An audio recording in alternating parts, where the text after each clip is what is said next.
pemirsa, sebelum saya menyampaikan firman Tuhan untuk saudara-saudara sekalian, saya menyanyikan sebuah pujian yang pas untuk kondisi kita sekarang ini. Dan nyanyian didasarkan pada Ayub pasal 38 ayat 7 yang menyatakan bahwa ketika Ayub dalam kesulitan dan pergumulan, ada bintang-bintang yang menyanyi untuk kemuliaan nama Tuhan.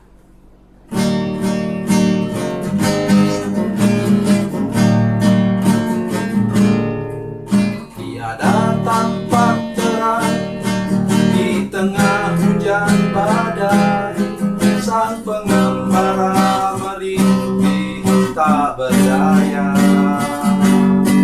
Tinggal satu harapan, bila bintang bersinar, menunjuk kepada jalan yang benar. Bintang-bintang menyanyi nyanyian surgawi, membangkitkan nikmat hidup ini 1000 tahun lagi.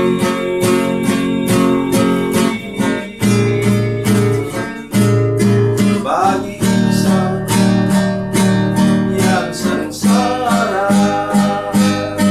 hidupnya hari ini,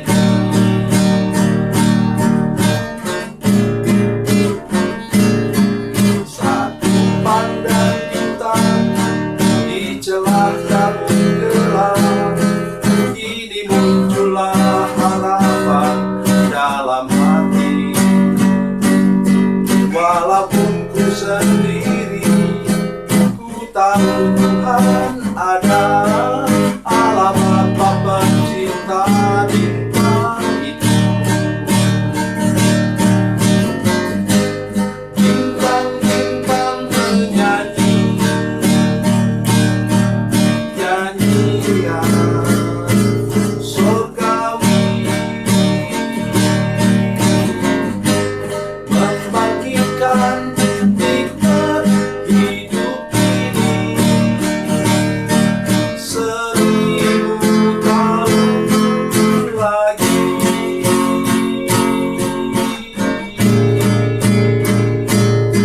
Bagi insan yang sengsara hidupnya hari ini.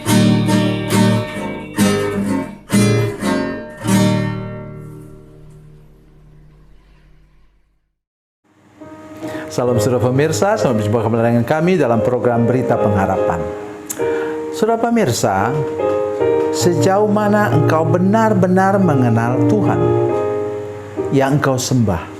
Pertama, kita harus mengenal Dia sebagai yang kita sembah melalui Yesus Kristus. Dan hari ini saya ingin menyampaikan kepada saudara sekalian inti pokok siapakah Tuhan yang kita sembah. Mari kita berdoa sebelum kita mendengarkan firman Tuhan lebih jauh. Bapa, dalam nama Yesus, terima kasih untuk firman Tuhan yang akan kami dengar sebentar. Kami ingin dan rindu mengenal Engkau Tuhan. Dan nyatakanlah diri-Mu lewat firman Tuhan yang sebentar kami dengar.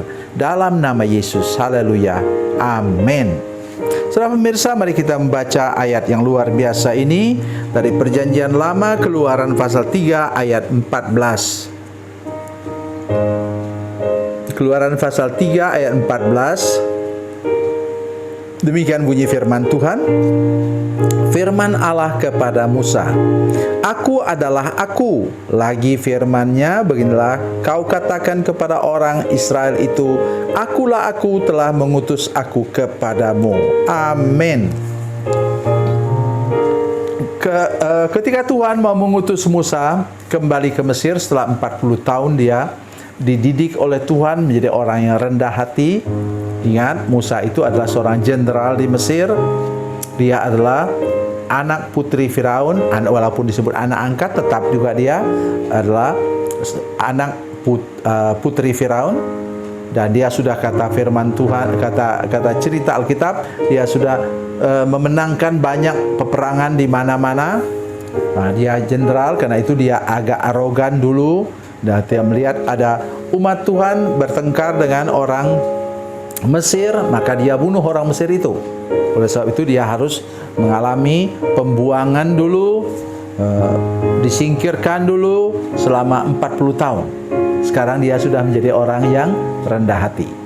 Kadang-kadang Tuhan melakukan hal seperti itu kepada kita, kita seperti dibuang dulu, kemudian supaya kita bisa diangkat oleh Tuhan tinggi-tinggi. Dan firman Tuhan ini mengatakan tentang nama Tuhan. Ketika Musa bertanya kepadanya, kalau nanti orang bertanya kepadaku, siapakah yang mengutus kamu? Tuhan yang mana? Maka sebutlah namanya itu Yahweh.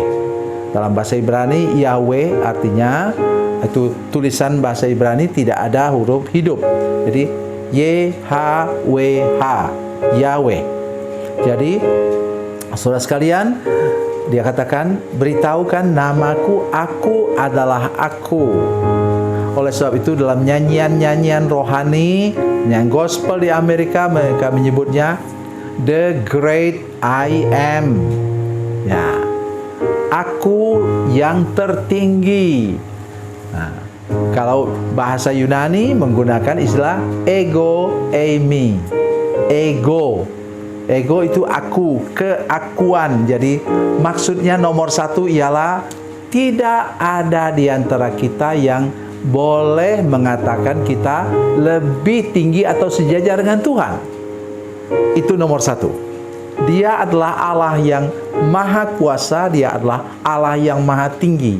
Artinya saudara sekalian, kalau kita mendengar nama ini, kita tahu tidak ada penyakit yang lebih besar daripada kuasa Tuhan. Tidak ada masalah yang lebih besar daripada kuasa Tuhan. Tidak ada pergumulan, tidak ada kekurangan, tidak ada kemiskinan yang lebih besar daripada kuasa Tuhan. Katakan amin. Mari kita belajar percaya sungguh-sungguh. Dia the great I am. Dia adalah ego eimi. Oleh sebab itu ada 7 kata yang dalam Injil Yohanes, nanti saudara silakan cari sendiri. Salah satu ialah dia mengatakan, akulah pokok anggur yang benar, akulah kebangkitan dan hidup, akulah roti hidup, akulah gembala yang baik, akulah pintu, dan lain-lain. Kalau sudah mengenal dia, ya tidak ada yang lebih tinggi daripada dia, saudara sekalian. Gelar seperti apapun yang kau miliki tidak akan pernah sama dengan Tuhan. Dialah yang menciptakan apa?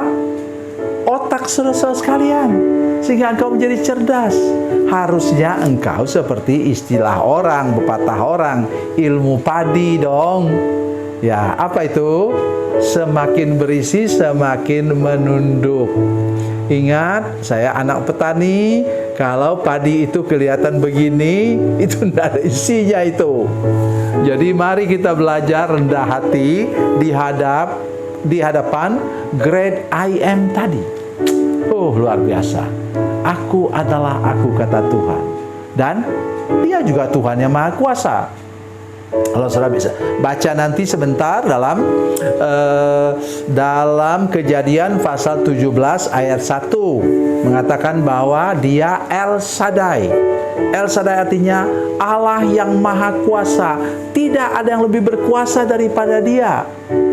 Oleh sebab itu mari kita belajar percaya Yesus tidak usah ditambah saudara sekalian. Tidak usah ditambah dengan kuasa-kuasa gelap, ilmu-ilmu yang lain. Tidak usah. Cukup dia saja. Kami bisa buktikan dalam penginjilan, dalam pelayanan khususnya berkenaan dengan hubungan dengan kuasa gelap. Tidak ada kuasa gelap yang bisa bertahan. Sesangar apapun, kadang-kadang saya melepaskan orang, ya ada rasa takut juga. Tiba-tiba dia sudah seperti singa. Ada satu lagi orang kerasukan, dia bilang, saya tanya, namamu siapa? Namaku Lucifer. Katanya, itu kukunya panjang-panjang. Terus dia bilang, ku garuk muka kau. Saya bilang, ini muka saya dalam nama Yesus, garuklah. Tidak bisa, kayak menggaruk pembatas begitu, kaca. So lihat, kami sudah punya pengalaman membuktikan bahwa kuasa Tuhan kuasa Tuhan Yesus itu lebih besar daripada semua kuasa lain, karena Dia adalah the great I am. Aku adalah aku. Dialah yang tertinggi, yang terbesar, yang termulia, yang paling hebat kuasanya. Oleh karena itu kita harus belajar juga. Ya, dalam 1 Petrus 5 ayat 8 dikatakan apa? Iblis seperti singa yang mengaum-ngaum mencari orang dapat telannya. Singa apa itu yang menelan mangsanya? Singa ompong. Yang apa? Mengaum-ngaum itu singa mana? Singa yang sudah dilucuti kukunya, kata firman Tuhan. Jadi dalam perjalanan hidup ini, saudara sekalian, kalau kita mengenal Tuhan yang tadi aku adalah aku, maka kita tidak pernah takut kepada ancaman apapun juga namanya.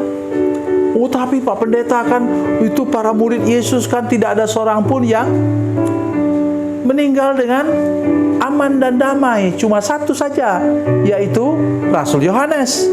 Oh, jangan lupa, Rasul Yohanes itu juga pernah digoreng oleh Kaisar Domitian, tapi tidak mati. Jadi maksudnya apa? Darah mereka yang menjadi benih gereja, sehingga gereja sekarang, orang percaya sekarang sudah ada di seluruh dunia ini. Jadi jangan melihat segala masalah dengan satu sisi saja. Ada maksud Tuhan supaya benih darah mereka itu bertumbuh dan berkembang ke seluruh dunia. Dan Anda, saudara sekalian, anak cucuku yang di kampung sudah percaya kepada Yesus, juga saya sudah percaya kepada Yesus. Oleh karena darah mereka yang tercurah. Tuhan Yesus memberkati, Tuhan Yesus baik. Mari kita berdoa. Bapa, dalam nama Yesus, terima kasih banyak Tuhan untuk anugerah-Mu kepada kami hari ini. Kami berdoa, Tuhan, tolong kami semua untuk mengerti firman Tuhan hari ini, supaya kami benar-benar mengenal Engkau Tuhan yang Maha Kuasa, yang Maha Tinggi. Aku adalah aku, the great I am. Terima kasih Tuhan, dalam nama Yesus, haleluya, amin.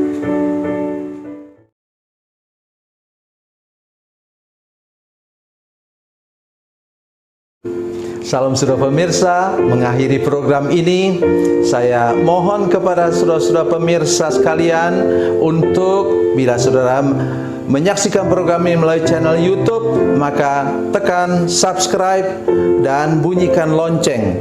Dan bila saudara menyaksikan program ini melalui channel Facebook, tolong saudara-saudara sekalian tekan like dan juga komen. Dan demikian pula bila sudah menyaksikan program Makanan Bergizi hari ini yang tertulis, maka tekan yang sama juga, tekan like dan tekan komen. Dan tolong saudara-saudara sekalian untuk membagikan program ini, share program ini di channel saudara-saudara sekalian, supaya lebih banyak lagi orang diberkati melalui program ini. Tuhan Yesus memberkati, Tuhan Yesus baik.